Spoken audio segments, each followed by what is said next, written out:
مسیح کا اختیار ایک ایسی دنیا میں جو بہت سی مذہبی اور فلسفانہ پیغامات سے بھری ہوئی ہے، ہمیں مسیح کے کلام کو غور سے سن کر سچائی کو جھوٹ سے الگ کرنا ہے۔ میں ذکریہ امیر ہوں۔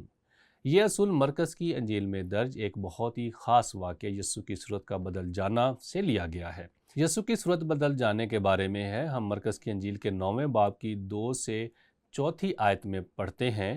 6 دن کے بعد یسوع نے پطرس اور یعقوب اور یوحنا کو ہمراہ لیا اور ان کو الگ ایک اونچے پہاڑ پر تنہائی میں لے گیا، اور ان کے سامنے اس کی صورت بدل گئی، اور اس کی پوشاک ایسی نورانی اور نہایت سفید ہو گئی کہ دنیا میں کوئی دھوبی ویسی سفید نہیں کر سکتا، اور ایلیا موسیٰ کے ساتھ ان کو دکھائی دیا اور وہ یسوع سے باتیں کرتے تھے۔ میں سوچ بھی نہیں سکتا کہ یہ کیسا ہوگا۔ اب دلچسپ بات یہ ہے کہ یہاں لکھا ہے کہ وہ اونچا پہاڑ تھا۔ مجھے لگتا ہے شاید یہ ہرمون کا پہاڑ ہو، کیونکہ وہ کیسریا فلپی کے علاقے میں تھے اور ہرمون کا پہاڑ کیسریا فلپی کے شمال میں ہے۔ یہ ایک اونچا بلند پہاڑ ہے، یہ 9000 فٹ سے زیادہ اونچا ہے۔ یہ بہت اونچا پہاڑ ہے۔ یہ دنیا کے اس حصے میں ایک واحد پہاڑ ہے جس پر وہ برف پر کھیلتے ہیں۔ کوہ ہرمون ایک ایسی جگہ ہے، وہاں برف ہوتی ہے، مگر میں نہیں جانتا کہ یسوع کے دور میں وہ اس پہاڑ کو کتنا سر کرتے ہوں گے۔ یہ بہت ہی طویل راستہ ہے، لیکن یہ شاید وہاں سے کسی کھلے میدان میں نکلتے تھے، اور وہاں پطرس، یعقوب اور یوحنا کی موجودگی میں یسوع کی صورت بدل گئی۔ اب یہ بہت دلچسپ واقعہ ہے جو تینوں اناجیل متفقہ میں درج ہے، یعنی متی، مرکز اور لوکا۔ سناپٹک سے مراد یہ تینوں اناجیل ہیں، اناجیل متفقہ ہیں، جو ایک جیسی بنیادی کہانیوں پر مشتمل ہیں۔ وہ بالکل ایک جیسی نہیں ہیں، پر ان میں بہت سی بنیادی کہانیاں ایک ہی ہیں۔ ان کی ترتیب بھی بالکل ایک جیسی ہے، جیسے ہم نے دیکھا جب ہم مرکز کا موازنہ متی یا لوکا کی انجیل سے کرتے ہیں تو یوحنا کی انجیل لکھائی اور مقصد کے لحاظ سے باقی تمام اناجیل سے بالکل مختلف ہے۔ اب اناجیل متی، مرکز اور لوکا میں ہمیں یہ صورت کے بدل جانے کا واقعہ ملتا ہے۔ یہ دلچسپ ہے کہ ہمارے پاس 3 مختلف اصول موجود ہیں، اور اس سے ہمیں حیران نہیں ہونا چاہیے، کیونکہ یہ سب اناجیل میں اگرچہ مماثلت ہے، جیسے میں نے کہا ان میں انفرادیت بھی ہے، اور ان کہانیوں میں ان مصنفین کی جانب سے ایک خاص زور دیا گیا ہے، اور یہی ہمیں ایک مختلف اصول فراہم کرتا ہے۔ ہمیشہ ایسا نہیں ہوتا، پر بعض اوقات یہ ایک جیسا ہوتا ہے، اور یہاں آپ کے پاس ہیں جنہیں میں 3 منفرد اصول کہتا ہوں۔ متی میں یہ اصول ہے وفاداری سے خدمت کرنا۔ اگرچہ ہمارے کچھ ایسے سوالات ہیں جن کے جواب ابھی ہمیں نہیں ملے، تو بھی ہمیں وفاداری سے مسیح کی خدمت کرنی ہے جب تک وہ دوبارہ نہ آئے۔ اگر آپ متی کے انجیلی بیان کی طرف واپس جائیں تو آپ دیکھیں گے کہ پطرس، یعقوب اور یوحنا کے کچھ ایسے سوال تھے جن کا جواب یسوع نے نہیں دیا، پھر بھی انہوں نے اس کی خدمت کی جب تک وہ آسمان پر نہ چلا گیا۔ پھر بھی ان کے کچھ ایسے سوالات تھے جن کے جواب انہیں نہیں ملے۔ جب انہوں نے اس سے پوچھا، اے خداوند، کیا تو اسی وقت اسرائیل کو بادشاہی پھر عطا کرے گا؟ یسوع نے اس کا جواب نہیں دیا۔ اس نے کہا، واپس یروشلم کو جاؤ، بالا خانہ میں جاؤ اور انتظار کرو۔ یہ بہت ہی اہم اصول ہے جو متی کے انجیلی بیان کے اس موقع سے لیا گیا ہے۔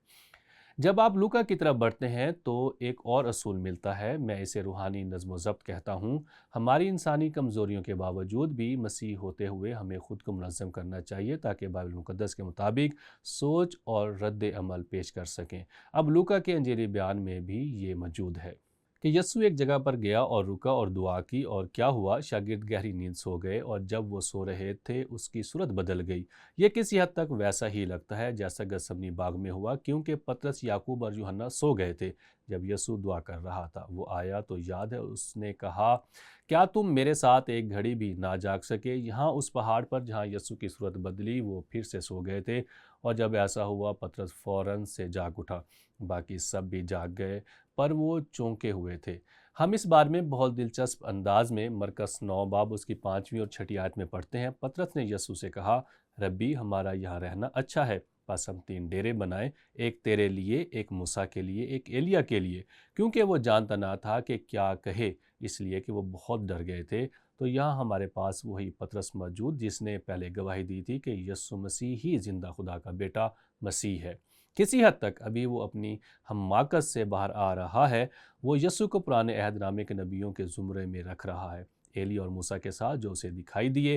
غور کریے، دلچسپ ہے یسوع نے پطرس کو آیت 7 میں کیسے جواب دیا، پھر ایک بادل نے ان پر سایہ کر لیا۔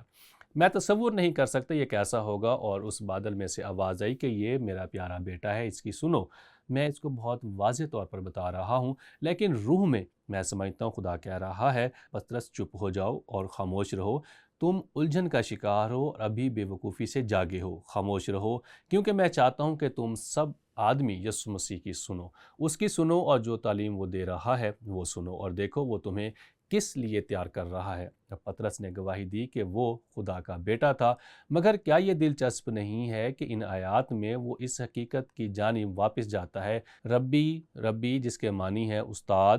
یسوع بے شک ایک استاد تھا، مگر وہ ایک استاد سے بڑھ کر تھا، وہ موسیٰ اور ایلیاہ کی طرح ایک نبی سے بڑھ کر تھا، وہ خدا تھا۔ یہی یوحنا اپنی انجیل میں ایک بہت ہی منفرد انداز میں بتاتا ہے، اس چیز کی تکمیل کرنا جو اناجیل متفقہ میں کہی گئی ہیں، یعنی متی، مرکز اور لوکا۔ یوحنا ایک باب میں یوحنا نے روح القدس کی ہدایت سے بڑی خوبصورتی سے لکھا، ابتدا میں کلام تھا، کلام خدا کے ساتھ تھا اور کلام خدا تھا۔ ویسے ایک مذہبی نظام کے ترجمے میں اس کا ترجمہ خدا کے ساتھ تھا نہیں، بلکہ کلام ہی واحد خدا تھا کیا گیا ہے، اور کلام مجسم ہوا اور فضل و سچائی سے معمور ہو کر ہمارے درمیان رہا، اور ہم نے اس کا ایسا جلال دیکھا۔ کس کا جلال دیکھا؟ اور ہم نے اس کا ایسا جلال دیکھا جیسا باپ کے اکلوتے کا جلال۔ اب پطرس نے زندہ خدا کے بیٹے کی گواہی دی تھی، مگر زندگی کے اس موقع پر سمجھے بغیر دی تھی۔ اور بعد میں یوحنا نے یہ زبردست الفاظ لکھے یسوع کے آسمان پر جانے کے تقریباً 60 سال کے بعد۔ یوحنا نے یہ خوبصورت الفاظ روح القدس کی ہدایت سے یوحنا کی انجیل میں تحریر کیے تھے۔ یہ دلچسپ ہے کہ یوحنا 14 باب میں یسوع یہ بہت واضح کر دیتا ہے۔ فلپس نے اس سے کہا، اے خداوند، باپ کو ہمیں دکھا، یہی ہمیں کافی ہے۔ یسوع نے اس سے کہا، اے فلپس، میں اتنی مدت سے تمہارے ساتھ ہوں، کیا تو مجھے نہیں جانتا؟ دوسرے لفظوں میں اس سوال سے وہ یہ کہہ رہا تھا کہ میں باپ ہوں، اور پھر وہ اس کی وضاحت کرتا ہے، جس نے مجھے دیکھا اس نے باپ کو دیکھا۔ تو کیوں کر کہتا ہے کہ باپ کو ہمیں دکھا؟ کیا تو یقین نہیں کرتا کہ میں باپ میں ہوں اور باپ مجھ میں؟ یہ تثلیث کے تعلق سے ایک زبردست حوالہ ہے۔ باپ، بیٹا اور روح القدس، یہ باتیں جو میں تم سے کہتا ہوں اپنی طرف سے نہیں کہتا، لیکن باپ مجھ میں رہ کر اپنے کام کرتا ہے۔ میرا یقین کرو کہ میں باپ میں ہوں اور باپ مجھ میں، نہیں تو میرے کاموں ہی کے سبب سے میرا یقین کرو۔ دوسرے لفظوں میں روح میں یسوع یہاں کہہ رہا ہے، اور میں اور باپ ایک ہے۔ وہ بے شک زندہ خدا کا بیٹا مسیح تھا، مگر وہ مجسم کلام تھا، خدا خود ہمارے درمیان رہا۔ یہ ایک سوال ہے جو ہمیں گہرے طور پر سمجھائے گا کہ یسوع کون ہے۔ عبرانیوں کا مصنف مسیح کے اختیار کی تصدیق کیسے کرتا ہے؟ میں عبرانیوں کی پہلی آیت سے پڑھنا چاہوں گا۔ یہاں مصنف کہتا ہے، اگلے زمانہ میں خدا نے باپ دادا سے حصہ بہ حصہ اور طرح بہ طرح نبیوں کی معرفت کلام کر کے، اور یہاں وہ پرانے عہد نامے کے نبیوں کا حوالہ دیتا ہے، اس زمانے کے آخر میں ہم سے بیٹے کی معرفت کلام کیا، اور ویسے کیا۔ یہ دلچسپ نہیں ہے کہ عبرانیوں کا مصنف کہتا ہے اس زمانے کے آخر میں، ہم تب سے آخر زمانہ میں ہیں جب سے یسوع اس دنیا میں مجسم ہو کر آیا اور ہمارے درمیان رہا۔ آپ نے دیکھا خدا ہماری طرح وقت کا حساب نہیں کرتا، اس کے لیے ایک دن 1000 سال کے برابر ہے اور 1000 سال ایک دن کے برابر۔ مگر عبرانیوں کا مصنف یسوع کو کچھ یوں بیان کرتا ہے، پہلا، خدا نے اسے ہر چیز کا وارث ٹھہرایا، اس کی تصدیق کی گئی ہے، مثلاً کلسیوں 1 باب میں، کیونکہ مسیح میں خدا نے سب چیزیں پیدا کی۔ یوحنا نے کہا، کوئی چیز بھی اس کے بغیر پیدا نہیں ہوئی۔ تیسرا، مسیح کے وسیلے سے ہم نے خدا کا جلال دیکھا، اس نے خدا کا جلال ظاہر کیا۔ چوتھا نقطہ، مسیح کے وسیلے سے خدا نے اپنی ذات کا نقش ظاہر کیا۔ یہ سب بیانات عبرانیوں سے لیے گئے ہیں کہ خدا نے آخری زمانہ میں ہم سے کیسے کلام کیا۔ پانچواں نقطہ، یسوع مسیح کے وسیلے سے خدا نے کل کائنات کو قائم کیا ہے۔ یسوع مسیح ہی تمام دنیا کے گناہوں کی حتمی قربانی بنا، یہ مجسم ہوا اور ہمارے درمیان رہا، اور آخر میں عبرانیوں کے حوالے کی شروع کی چند آیات میں سے خدا نے یسوع مسیح کو حتمی اختیار اور عزت دی۔ وہی ہے جس کی ہم خدمت کرتے ہیں، وہی ہمارا شخصی نجات دہندہ ہے، وہ ہمارا خداوند یسوع مسیح ہے۔ جیسے باپ نے رسولوں سے کہا، اس کی سنو۔